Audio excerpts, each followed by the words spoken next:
terima kasih. Assalamualaikum warahmatullahi wabarakatuh. Waalaikumsalam warahmatullahi wabarakatuh.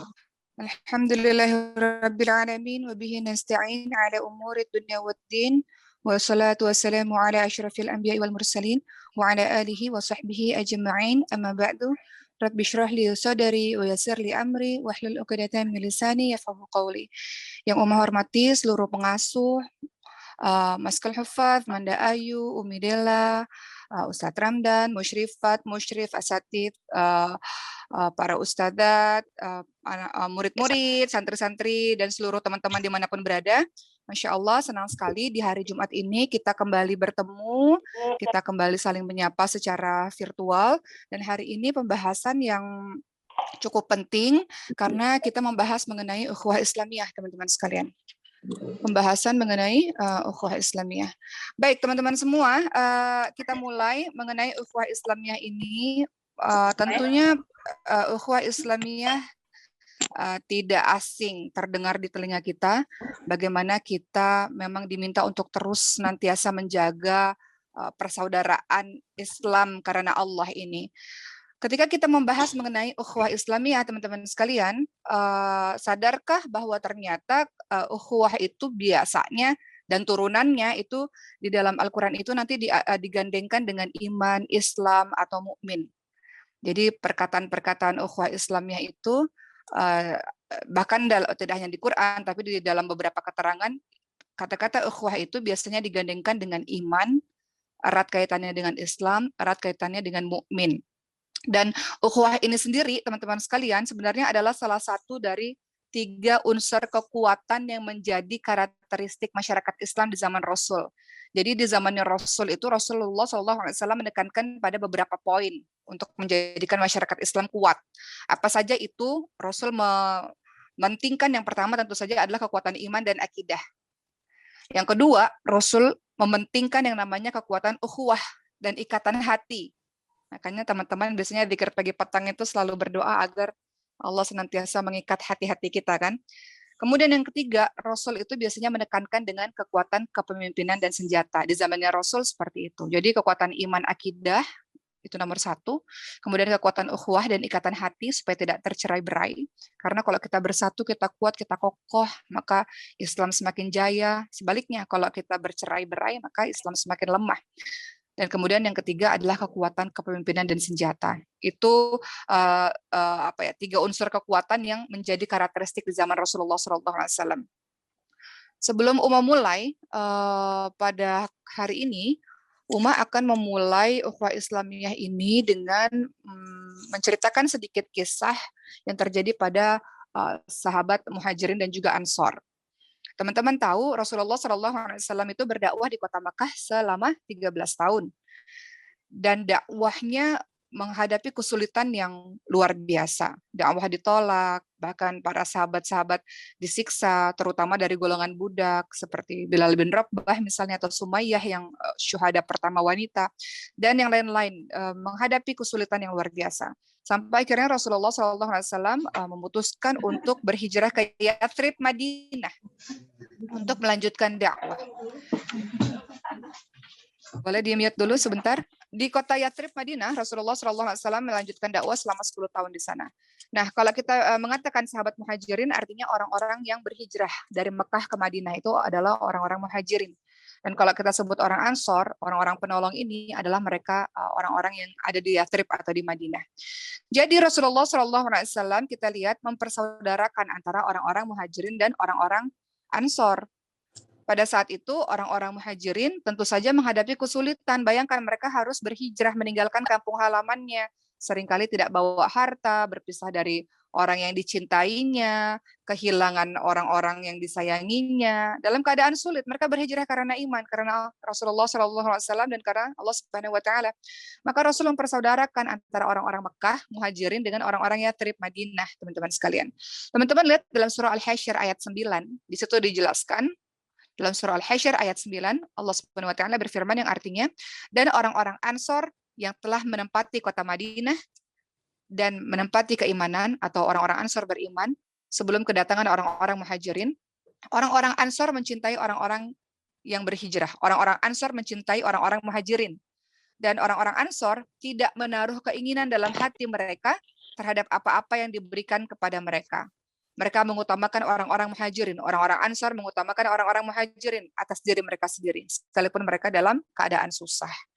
Jadi orang-orang Ansor ini, Masya Allah ya teman-teman sekalian, bahkan sebagian besar dari mereka tidak pernah melihat Rasul, tapi mereka telah beriman kepada Rasulullah SAW, salah satunya karena dakwah dari seorang sahabat Muhajirin, sahabat Mekah namanya lupa namanya, Mus'ab bin Umair radhiyallahu anhu.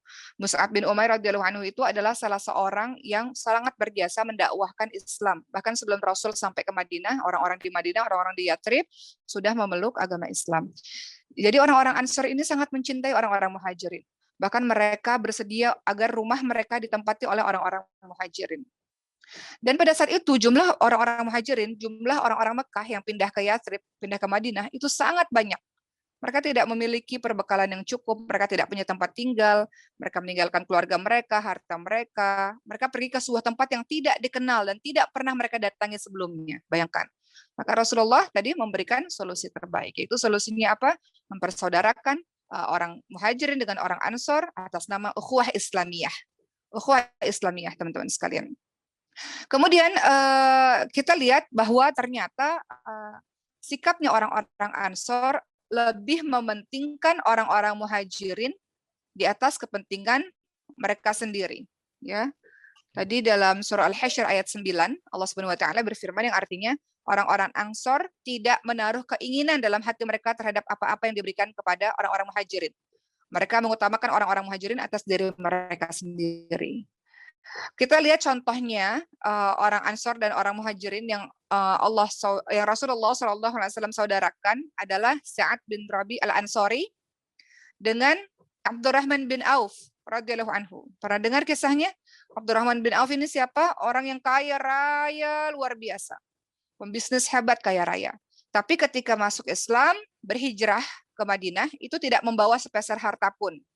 Maka ketika Abdurrahman bin Auf, ini kalau kita lihat dalam kehidupan sekarang seorang triliuner ya, rela meninggalkan hartanya, meninggalkan segala sesuatu demi berhijrah kepada jalan Allah Subhanahu wa taala. Ketika Abdurrahman bin Auf pindah ke Yathrib ke Madinah, maka Rasul mempersaudarakan Abdurrahman bin Auf dengan Sa'ad bin Rabi al-Ansori.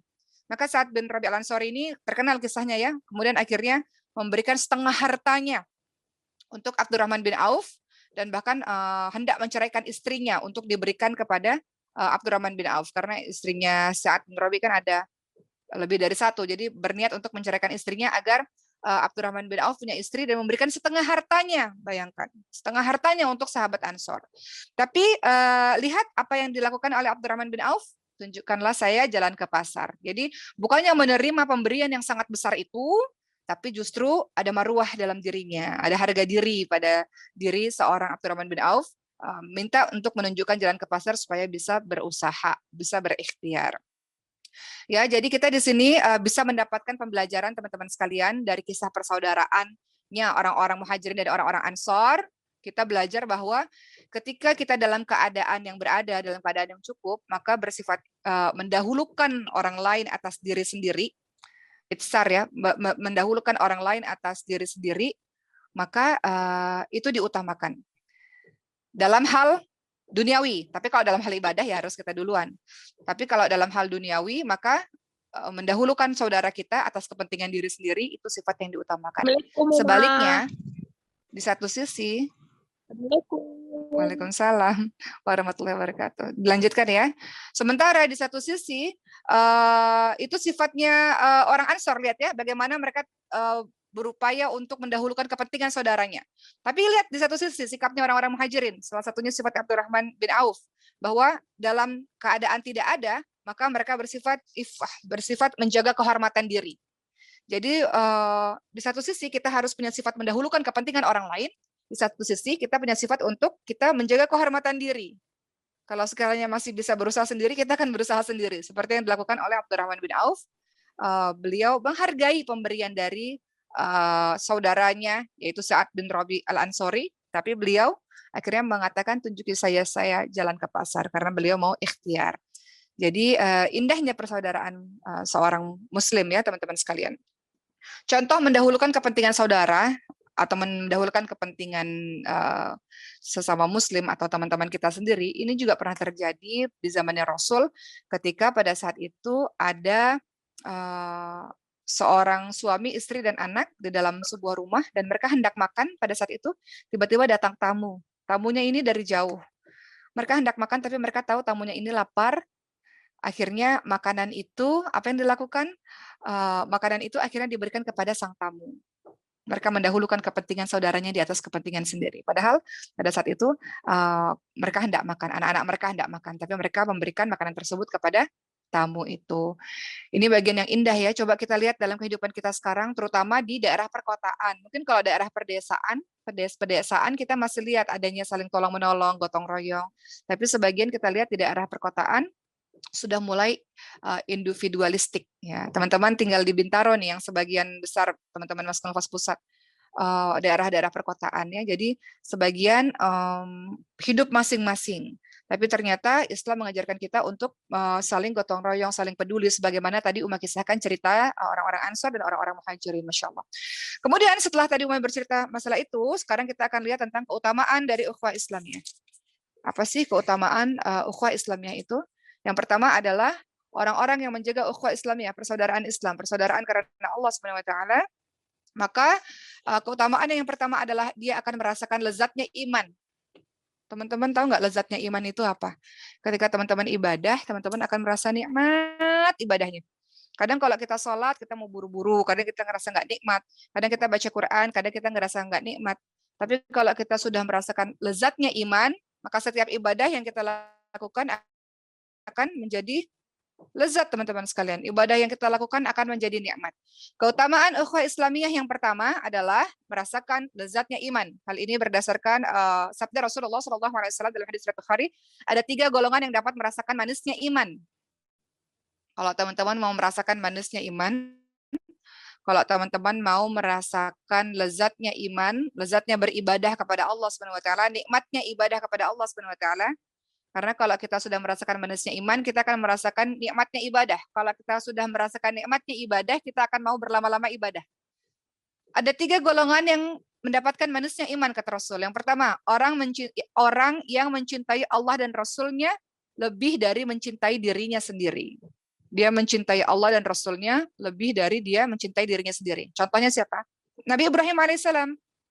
Ketika kata Allah, pisah dengan anak. Padahal Ismail alaihissalam itu adalah anak yang sudah dinanti-nantikan berpuluh-puluh tahun. Tapi dari bayi sudah dipisahkan. Mau Nabi Ibrahim memisahkan diri dengan Nabi Ismail alaihissalam. Nabi Ibrahim di Palestina, Nabi Ismail alaihissalam dan Siti Hajar di kota Mekah.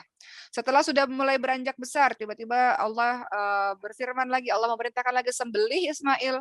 Maka Nabi Ibrahim alaihissalam mau menyembelih Ismail. Jadi Nabi Ibrahim alaihissalam makanya digelari Khalilullah.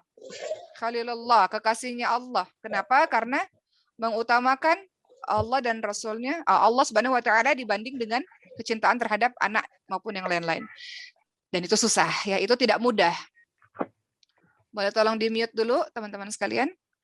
Jadi 3 golongan orang yang mendapatkan manisnya iman. Yang pertama, orang yang mencintai Allah dan Rasulnya lebih dari mencintai dirinya sendiri atau mencintai anaknya sendiri, keluarganya sendiri. Allah dan Rasulnya lebih utama. Dan itu tidak mudah. Tapi ketika melakukan itu, Masya Allah, maka dia mendapatkan kemanisan iman. Ya. Yang kedua, dia mencintai seseorang karena Allah. Maksudnya, mencintai seseorang karena Allah, kalau kita berteman dengannya, kita tahu dia soleh, solehah, dia taat kepada Allah, kita sayang, kita cinta kepadanya karena kecintaan dia kepada Allah Subhanahu wa taala. Mencintai seseorang karena Allah. Kita mau bersahabat dengannya karena kita tahu dia soleh, dia solehah, dia orang baik. Kita mau bersahabat dengannya karena dia orang yang taat kepada Allah. Kita mencintai seseorang karena Allah. Ketiga, kita akan mendapatkan manisnya iman kalau kita benci kembali kepada keburukan, kepada kemaksiatan, sebagaimana kita benci jika dicampakkan ke dalam api neraka. Kita benci kembali kepada kemaksiatan. Kita benci kembali kepada dosa yang dulu pernah kita perbuat akibat kebodohan kita. Sebagaimana kita benci dicampakkan ke dalam api neraka. Jadi, kembali lagi, keutamaan ukhuwah Islamiyah yang pertama adalah merasakan buah dari lezatnya iman.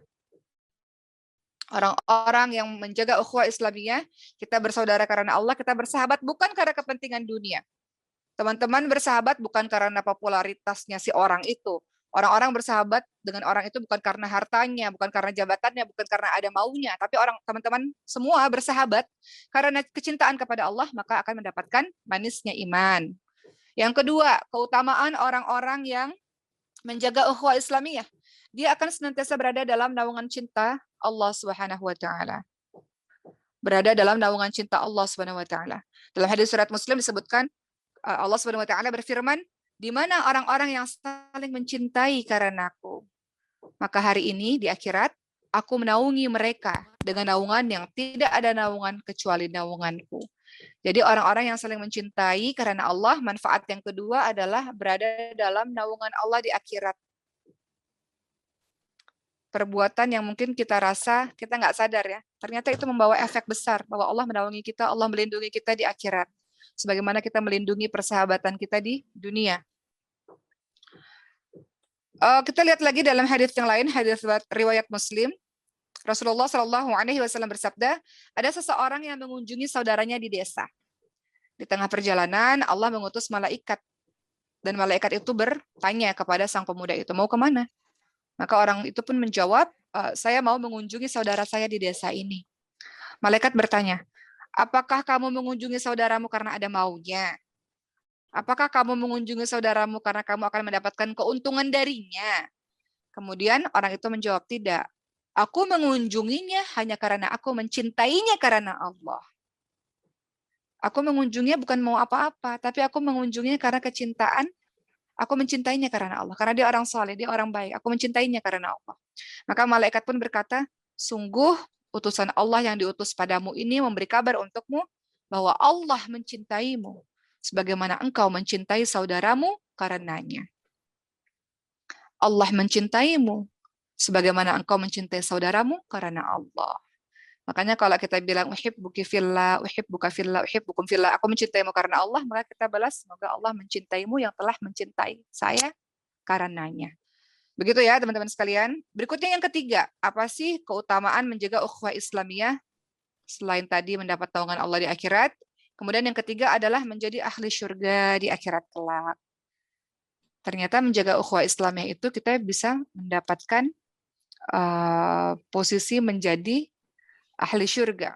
Dalam hadis surat Tirmidzi Rasulullah SAW bersabda, barang siapa yang mengunjungi orang sakit atau mengunjungi saudaranya karena Allah, maka malaikat berseru, berbahagialah kamu, berbahagialah dengan perjalananmu, dan kamu telah mendapatkan salah satu tempat di syurga.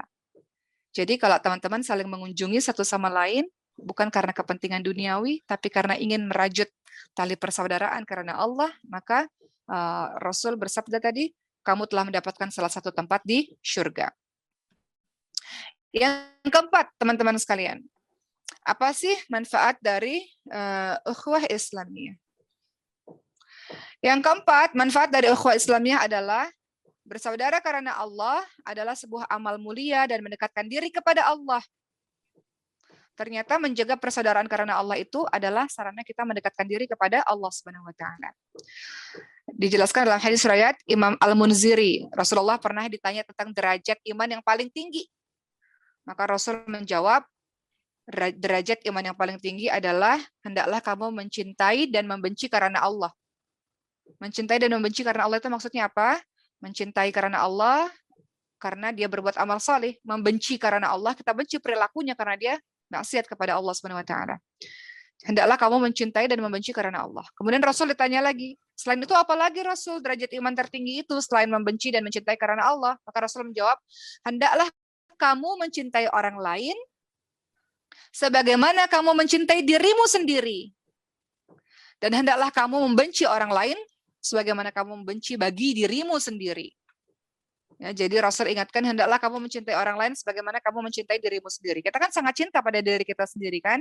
Kita tidak mau diri kita sakit, kita tidak mau diri kita terluka, kita tidak mau diri kita bersedih. Seperti itulah kalau kita bersaudara karena Allah, kita nggak mau orang yang kita cintai, saudara kita sakit, saudara kita terluka, saudara kita dizolimi, kita nggak mau. Karena kalau dia sakit, kita pun akan merasa sakit. Maka itu esensi dari ukhuwah Islamiyah. Makanya kalau ada orang yang menyakiti orang lain dengan lisannya, dengan fitnah, dengan ghibah, ya. Uma kayaknya sempat difitnah juga nih beberapa hari terakhir ini, ya. Tapi kita tidak mengikuti perbuatan-perbuatan seperti itu, teman-teman sekalian, ya. Dan juga teman-teman pasti pernah juga disakiti oleh orang lain, pernah juga dizolimi oleh orang lain. Tapi itu tidak kita lakukan, karena kita tahu bahwa saudara kita adalah bagian dari diri kita sendiri. Sebagaimana kita nggak mau diri kita sedih, kita nggak mau diri kita terluka, kita nggak mau diri kita dizolimi, maka jangan berbuat seperti itu kepada saudara kita sendiri. Innamal mu'minuna ikhwah dalam surah Al-Hujurat ayat ke-10. Al-Hujurat itu surah keberapa ya? Ada yang tahu teman-teman sekalian? Dalam surah Al-Hujurat ayat ke-10, innamal mu'minuna ikhwah. Ada yang tahu Al-Hujurat ayat keberapa? Uma sedang mencari nih. 49. Terima kasih. Ya, jadi dalam surah Al-Hujurat ayat ke-10, innamal mu'minuna ikhwah fa aslihu baina akhawaykum. Ya, jadi di situ dikatakan bahwa sesungguhnya setiap mukmin adalah bersaudara. Nanti Uma akan bahas nih, Al-Hujurat ini banyak tentang ukhuwah Islamiyah, teman-teman sekalian. Nanti kita akan bahas terakhir ya. Baik. Berikutnya masih dalam keutamaan orang-orang yang menjaga ukhuwah Islamiyah akan diampuni dosa-dosanya. Kata Rasulullah apa? Jika dua orang muslim bertemu kemudian saling berjabat tangan. Ini berjabat tangan maksudnya perempuan dengan perempuan, laki-laki dengan laki-laki, bukan perempuan dan laki-laki ya. Jika dua orang muslim bertemu dan kemudian saling berjabat tangan, maka dosa-dosa mereka hilang dari kedua tangan mereka bagaikan berjatuhan dari pohon, bagaikan daun-daun berjatuhan dari pohon. Jadi ketika kita menjaga persaudaraan karena Allah, kita ini nggak dituntut hablum minallah saja, tapi hablum minannas. Kita akan diampuni dosa-dosanya. Terjadi di zamannya Rasul, ada sahabat bertanya, ya Rasul, ada seorang yang ahli ibadah luar biasa, sholatnya bagus, mengajinya bagus, semua ibadah bagus, puasanya bagus, tapi dia menyakiti tetangganya. Lisannya menyakiti tetangganya. Maka kata Rasul, maka dia ahli neraka. Karena seharusnya ibadah yang dia lakukan membuat dia memiliki sifat untuk menjaga persaudaraan karena Allah. Nah, ini terkhusus untuk santri-santri Maskal Hufad yang tinggal serumah atau yang tinggal satu asrama. Pasti ada gesekan-gesekan. Iya enggak? Pasti ada kesal-kesalan. Pasti ada tersinggung-tersinggungnya. Tapi mudah-mudahan dengan ceramah umum pada hari ini itu ukhuwah Islamiyah, maka kita tahu keutamaan-keutamaannya, maka kita akan berupaya untuk senantiasa baik hubungan kita dengan saudara-saudara kita. Kenapa? Kembali lagi, Islam menekankan persaudaraan dan persatuan. Bahkan Islam itu sendiri datang untuk mempersatukan pemeluk-pemeluknya, bukan untuk memecah belah. Dalam surah Al-Hujurat tadi yang Uma baca, Al-Hujurat tadi ya, A'udzubillahi minasyaitonir rajim, innamal mu'minuna ikhwah fa aslihu baina akhawaykum wattaqullaha la'allakum turhamun. Orang-orang beriman itu bersaudara. Sebab itu perbaikilah hubungan dengan saudaramu. Dan takutlah kepada Allah supaya kamu mendapatkan rahmat. Begitu ya kata Allah Subhanahu wa taala. Kita ini semuanya bersaudara. Kemudian dalam surah Ali Imran 103 Allah juga berfirman, A'udzubillahi minasyaitonir rajim, wa'tasimu bihablillahi jami'an wa la tafarraqu. Berpeganglah kamu semua kepada tali agama Allah dan jangan berpecah belah. Jangan berpecah belah. Dulu teman-teman sekalian, orang-orang berpecah belah di zaman Rasul tuh orang-orang berpecah belah. Kita ingat ya ada suku Aus dan suku Khazraj. Khazraj tahu kan? Suku Aus dan suku Khazraj di Yathrib Madinah itu mereka suku yang berpecah belah. Di zaman jahiliyah itu dua kabilah ini, suku Aus dan suku Khazraj ini sering terlibat dalam pertempuran. Mereka bermusuhan, mereka membenci, dengki, saling mengutamakan sukunya masing-masing. Jadi mereka terperangkap pada perbuatan peperangan, permusuhan terus-menerus tanpa berkesudahan. Tapi lihat ketika Islam datang, akhirnya mereka hidup bersaudara, mereka saling mencintai karena Allah Subhanahu wa taala. Teman-teman lihat ya dalam surah Ali Imran ayat 103 tadi, Allah Subhanahu wa taala berfirman, dan ingatlah akan nikmat Allah Subhanahu wa taala, dahulu di zaman jahiliyah engkau bermusuh-musuhan, maka Allah mempersatukan hatimu. Lalu karena nikmat Allah, maka jadilah engkau bersaudara. Ibnu Katsir rahimahullah menjelaskan bahwa ini konteksnya adalah suku Aus dan suku Khazraj. Mungkin terjadi juga di zaman ini nih, kalau tidak berpegang teguh kepada Allah, kalau tidak karena iman, tidak karena Islam, saling membanggakan kelompoknya masing-masing. Suku saya lebih hebat, atau kelompok saya lebih bagus, lebih hebat, lebih unggul. Kan ada ya, orang-orang sampai sekarang bermusuhan karena merasa kelompoknya lebih unggul, atau sukunya lebih unggul. Itu terjadi pada suku Aus dan Khazraj di zamannya Rasul. Tapi lihat ketika Islam datang, Islam mempersaudarakan, Islam mempersatukan. Jadi sekarang teman-teman di Masjid Al-Hufaz ini berisi dari Sabang sampai Merauke, semuanya ada. Tapi semuanya dipersaudarakan, saling mencintai karena kecintaan kepada Allah Subhanahu wa taala. Apa nasihat Rasul, teman-teman sekalian? Seorang muslim adalah saudara bagi muslim lainnya. Ia tidak boleh menzoliminya, tidak boleh merendahkannya, tidak boleh meremehkannya. Terjadi di zamannya Rasul itu ya, Abu Dzar Al-Ghifari.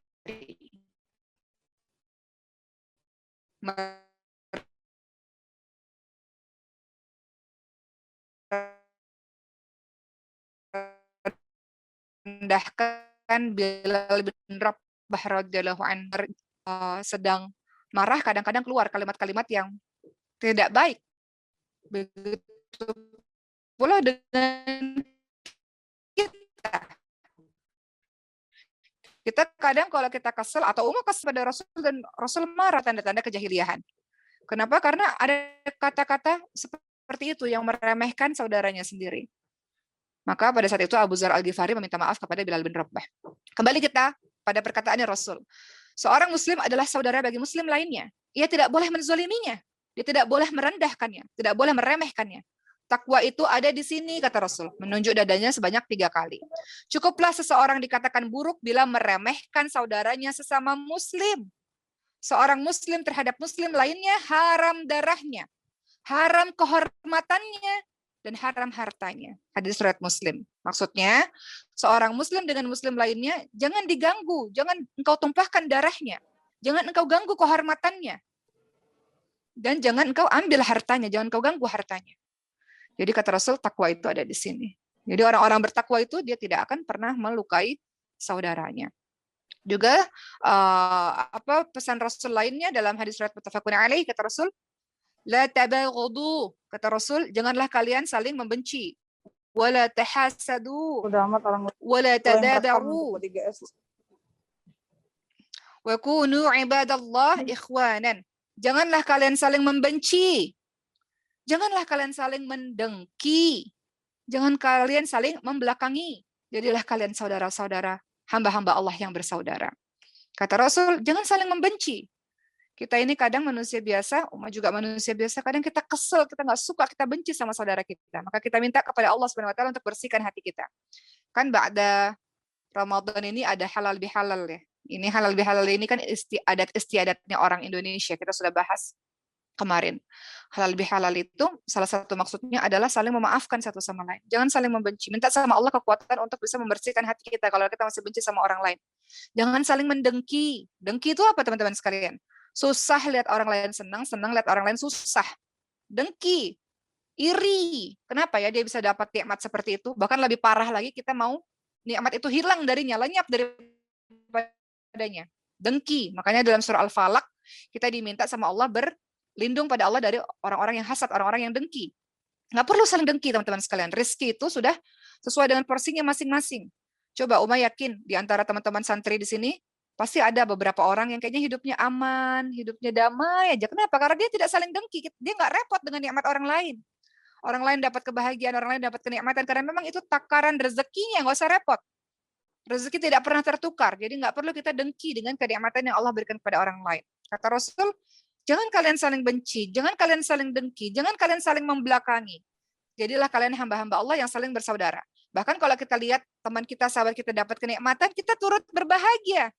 Kita mendoakannya. Ingat kalau kita doakan orang lain, maka malaikat akan mendoakan hal yang sama untuk kita. Misal sahabat kita, kemarin ada kasus ya viral juga di masyarakat kita, dia kaya raya, tapi kata tetangganya kok nggak bekerja bisa kaya raya. Ya mungkin sekarang pekerjaan banyak bisa dilakukan di rumah, pekerjaan-pekerjaan bisa dilakukan di rumah dan mendatangkan uang kan ada juga. Jadi nggak perlu dengki, teman-teman sekalian. Kita senang lihat orang lain senang, kita bahagia melihat orang lain bahagia. Kita menjadi hamba-hamba Allah yang bersaudara. Kemudian Rasul ingatkan juga dalam hadis riwayat muttafaqun alaih, sahabat-sahabat sekalian. Seorang mukmin bagi mukmin lainnya laksana bangunan satu sama lain yang saling menguatkan. Rasul juga bersabda dalam hadis riwayat Bukhari, Muslim, disebutkan perumpamaan kaum muslimin satu dengan lainnya dalam hal saling mencintai, saling menyayangi, dan saling berlemah lembut di antara mereka adalah seperti satu tubuh. Apabila satu anggota badan sakit, maka semua anggota badan akan merasa demam, akan merasa sakit semua. Ya, seperti itu. Baik, sebelum kita masuk pada hak-hak Muslim pada Muslim lainnya, Uma ingin sedikit membahas surah Al-Hujurat. Di rumah Uma agak berisik, mudah-mudahan tidak mengganggu ya teman-teman sekalian. Dalam surah Al-Hujurat ini banyak sekali perintah dalam menjaga ukhuwah Islamiyah teman-teman sekalian. Teman-teman lihat dalam surah Al-Hujurat ayat 6 sebagai contoh. Di situ ada kalimat a'udzubillahi minasyaitonirrajim. Ya ayyuhalladzina amanu in ja'akum fasiqun binaba'in fatabayyanu an tusibu. Sebentar ya, ini ada iklan nih. Ada Khadijah. Mana Khadijah di sini? Nah, ada Khadijah mau minta buka permen. Oke, kita lanjutkan lagi dalam surah Al-Hujurat ayat ke-6 Allah Subhanahu wa taala berfirman, A'udzubillahi minasyaitonirrajim. Ya ayyuhalladzina amanu in ja'akum fasiqun binaba'in fatabayyanu an tusibu qauman bijahalatin fatusbihu 'ala ma fa'altum nadimin. Wahai orang-orang yang beriman, jika seseorang yang fasik datang kepadamu membawa suatu berita, maka telitilah kebenaran berita itu agar kamu tidak mencelakakan suatu kaum karena kebodohanmu, karena kecerobohanmu yang akhirnya kamu menyesali perbuatanmu itu. Kalau ada seseorang bawa berita, si fulan tuh begitu ya, si fulanah tuh begitu ya, nggak usah ikut-ikutan. Masa sih kadang kita gatal, mulut kita gatal, kadang kita ikut-ikutan. Lebih parah lagi kita tambah-tambah berita yang kita tidak tahu kebenarannya. Kata Allah Subhanahu wa taala apa? Kalau ada orang fasik bawa berita, teliti dulu kebenarannya. Jangan ikut-ikutan. Yang mengakibatkan kamu akan menyesal karena kebodohanmu, karena kecerobohanmu itu. Jadi kalau kita dalam majelis ghibah, majelis gosip, nggak usah ikut-ikutan teman-teman sekalian. Karena kita tidak tahu kebenarannya seperti apa. Yang ada kita dosa, ikut-ikutan menambah berita tersebut. Terkadang kita ini lisannya gatel, pengen ikut komentar. Jadi kalau itu terjadi pada saudara kita, ada suatu berita yang kita nggak tahu kebenarannya, nggak usah ikut-ikutan. Ya, dalam surah Al-Hujurat ayat ke-6. Kemudian Al-Hujurat ayat 10 yang tadi sudah Uma baca, ini juga tentang ukhuwah Islamiyah. A'udzubillahi minasyaitonirrajim. Innamal mu'minuna ikhwah fa aslihu baina akhwaykum wa taqullaha la'allakum turhamun. Dalam surah Al-Hujurat ayat ke-10, sesungguhnya seorang mukmin bersaudara, karena itu berdamaikanlah, jangan berselisih, perbaikilah hubungan dengan saudaramu, semoga kamu mendapatkan rahmat. Bertakwa kepada Allah supaya kamu dapat rahmat. Dalam surah Al-Hujurat ayat 11 juga berisi ukhuwah Islamiyah, teman-teman sekalian. Jadi surah Al-Hujurat ini banyak berkaitan dengan ukhuwah Islamiyah. Umum menghimbau teman-teman menulis. Ketika ada orang berceramah, ditulis supaya bisa disebarkan kepada yang lain. Dalam surah Al-Hujurat ayat 11 ini juga berisi sebuah perintah untuk menjaga ukhuwah Islamiyah. Kata Allah Subhanahu wa taala, A'udzubillahi minasyaitonirrajim. Ya ayyuhalladzina amanu la yaskhar qaumun ya ayyuhalladzina amanu la yaskhar qaumun min qaumin 'asa ay yakunu khairan minhum wala nisa'u min nisa'in 'asa ay yakunna khairan minhum wala talmizu anfusakum wala tanabazu bil alqab bi'sal ismul fusuq ba'dal iman wa man lam yatub fa ulaika humudz zalimun. Ya. Jadi dalam surah Al-Hujurat ayat ke-11, ya ayyuhalladzina amanu la yaskhar. Kita diminta oleh Allah Subhanahu wa taala, janganlah kamu mengolok-olok kaum yang lain. Jangan kita mengolok-olok, jangan kita merendahkan, jangan kita mengata-ngatai. Mungkin saja orang yang kita kata-katai, mungkin saja orang yang kita olok-olok adalah mereka lebih baik di hadapan Allah Subhanahu wa taala dibanding dengan diri kita. Ya, kata Allah Subhanahu wa taala, jangan orang-orang beriman, jangan suatu kaum mengolok-olok kaum yang lain, karena boleh jadi mereka yang diperolok-olok lebih baik dari mereka yang memperolok-olok.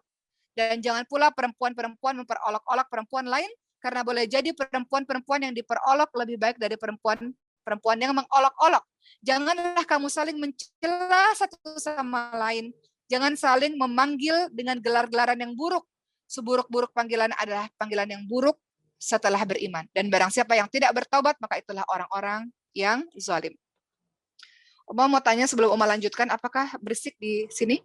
Karena ada bangunan yang mau dibangun ya. Jadi apakah ada suara berisik-berisik di sini teman-teman sekalian? Alhamdulillah tidak, Uma. Enggak ya, baik. Berikutnya teman-teman sekalian, masih dalam ukhuwah Islamiyah. Berikutnya masih dalam ukhuwah Islamiyah dalam surah Al-Hujurat ayat 12. Jadi ini Al-Hujurat ini berkesinambungan tentang ukhuwah Islamiyah. Teman-teman lihat dalam surah Al-Hujurat 12, Di situ juga Allah Subhanahu wa taala berfirman, "A'udzubillahi minasyaitonir rajim. Ya ayyuhalladzina amanu jtanibu katsiran minadh-dhanni inna ba'da-dhanni itsam wa la tajassasu wa la yaghtab ba'dukum ba'dha. Yuhibbu ahadukum ay ya'kula lahma akhihi maitan fakarihtumuh." Kata Allah Subhanahu wa taala, "Wahai orang-orang beriman, jangan suudzon. Jauhilah kebanyakan prasangka dengan saudaramu. Jangan cari-cari kesalahan dan jangan gibah, jangan gosip, jangan menggunjing. Kalau menggunjing seperti memakan bangkai saudara sendiri." Kata Allah begitu. Jadi dalam surah Al-Hujurat teman-teman lihat banyak sekali poin-poin untuk kita menjaga ukhuwah Islamiyah. Ya, dalam surah Al-Hujurat ayat 6 tadi Allah ingatkan jangan terbawa pada sebuah berita yang kita nggak tahu kebenarannya. Kemudian Al-Hujurat ayat 10 Allah berfirman kepada kita, Allah ingatkan pada kita untuk kalau berselisih segera berdamai karena kita adalah saudara. Kemudian Al-Hujurat ayat 11 Allah ingatkan kepada kita jangan saling mengolok-olok, jangan merendahkan. Kita merendahkan orang lain, bisa jadi dia lebih mulia di hadapan Allah dibanding dengan diri kita.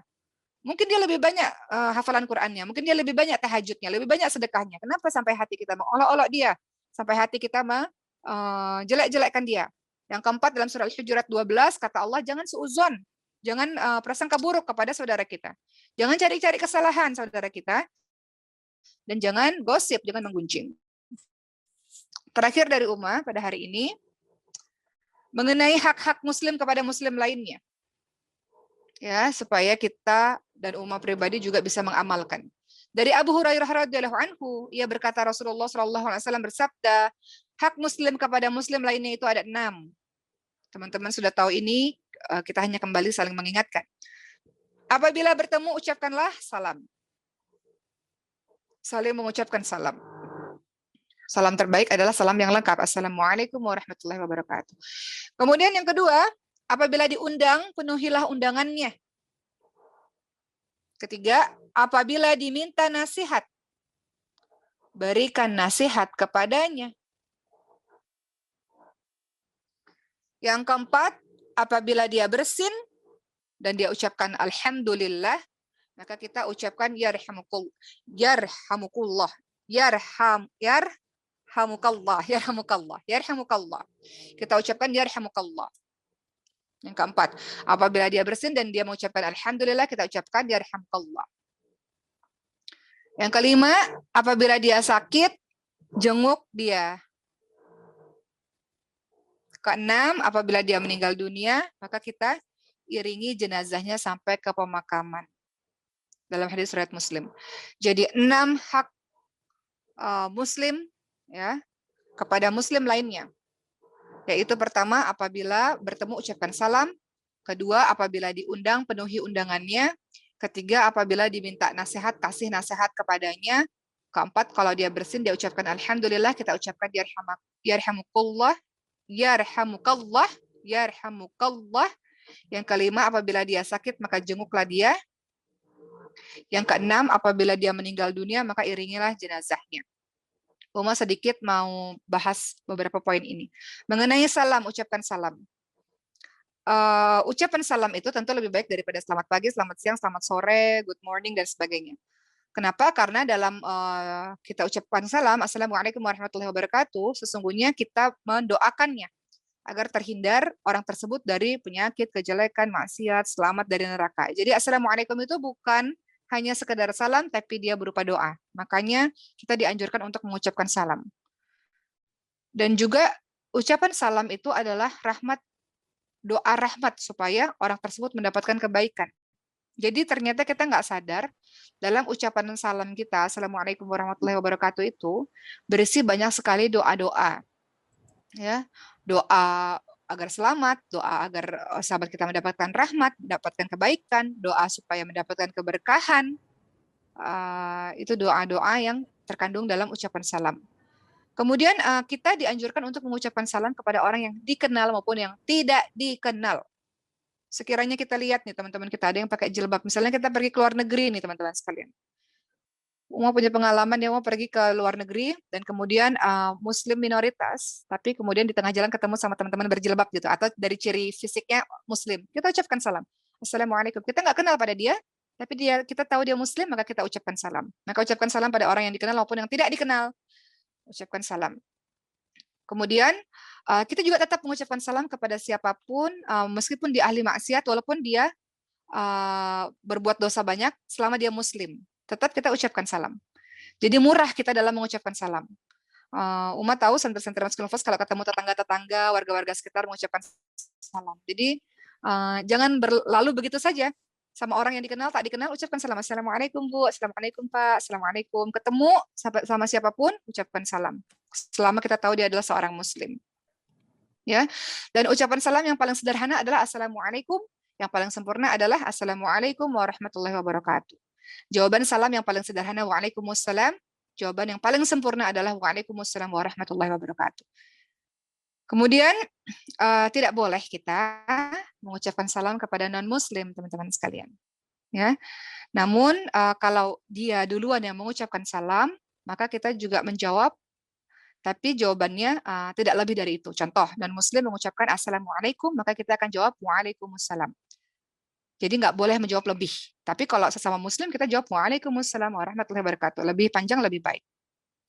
Kemudian, mengucapkan salam yang afdal itu adalah yang memulai adalah yang junior memberi salam kepada senior. Itu yang afdal. Yang sedikit kepada yang banyak. Itu yang afdal. Yang naik kendaraan kepada yang berjalan. Itu yang afdal. Kemudian yang berjalan memberi salam kepada yang duduk. Itu yang afdal. Namun tentu saja yang paling baik, yang afdal adalah mereka yang memulai duluan. Itu yang paling afdal dalam mengucapkan salam. Ya. Ada hadis yang berbunyi seperti ini, teman-teman sekalian, dalam hadis riwayat Abu Dawud, Tirmizi, dan Ahmad. Jika hadir dalam majelis, kata Rasul, jika berdiri dari majelis, hendaklah memberi salam. Yang mengucapkan salam pertama kali, itulah yang lebih utama dari yang mengucapkan salam belakangan. Seperti itu. Kemudian hak Muslim lainnya tadi menghadiri undangan. Menghadiri undangan itu tidak hanya sekedar undangan pernikahan, tapi undangan-undangan apapun. Selama kita tidak ada halangan, maka ketika kita diundang oleh saudara kita, maka kita hadiri. Kemudian dalam pemberian nasihat, ya, kalau teman kita meminta nasihat kepada kita, maka kita kasih nasihat. Terkadang teman-teman kita itu atau para musyrifah, terkadang murid-muridnya mengatakan, Ustazah tolong kasih nasihat pada saya. Maka kewajibannya adalah kita memberikan nasihat. Tapi kalau tidak diminta, maka tidak wajib untuk memberikan nasihat. Ya. Kemudian ketika ada orang yang mengucapkan bersin dan mengucapkan Alhamdulillah, maka kita juga doakan dia. Kita doakan dia, teman-teman sekalian. Yarhamukallah. Ya, kita ucapkan doa kepadanya. Karena mengucapkan Yarhamukallah itu merupakan sebuah doa. Kita memberikan doa kepadanya agar Allah memperbaiki keadaannya. Berikutnya menjenguk orang sakit. Nah, ini menjenguk orang sakit ini juga menjadi hal yang sangat penting. Kalau kita tahu ada saudara-saudara kita yang sakit, sudah berhari-hari gitu, misalnya tidak kita lihat kehadirannya, maka kita ditekankan untuk menjenguk dia. Begitulah teman-teman sekalian, ya. Jadi hari ini kita sudah belajar banyak tentang ukhuwah Islamiyah. Cukup panjang ya ceramah hari ini, tapi mudah-mudahan kita mendapatkan pembelajaran. Umar resum sedikit tentang ceramah hari ini.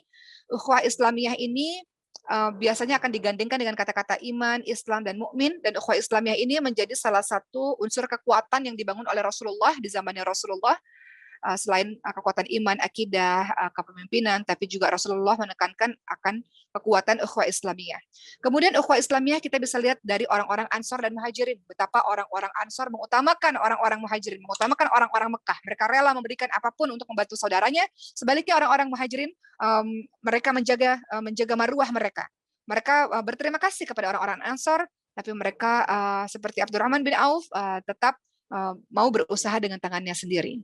Persaudaraan yang indah karena Allah. Dan Islam datang untuk menyatukan, bukan untuk bercerai-berai. Sebagaimana suku Aus dan suku Khazraj yang ada di kota Yathrib, Madinah, mereka dulu bermusuhan karena kesukuannya, saling membanggakan sukunya satu sama lain. Tapi Islam mempersaudarakan. Kita bisa dekat kenapa? Kita bisa menyatu kenapa? Karena kecintaan kita yang sama, yaitu kecintaan kepada Allah Subhanahu wa Ta'ala.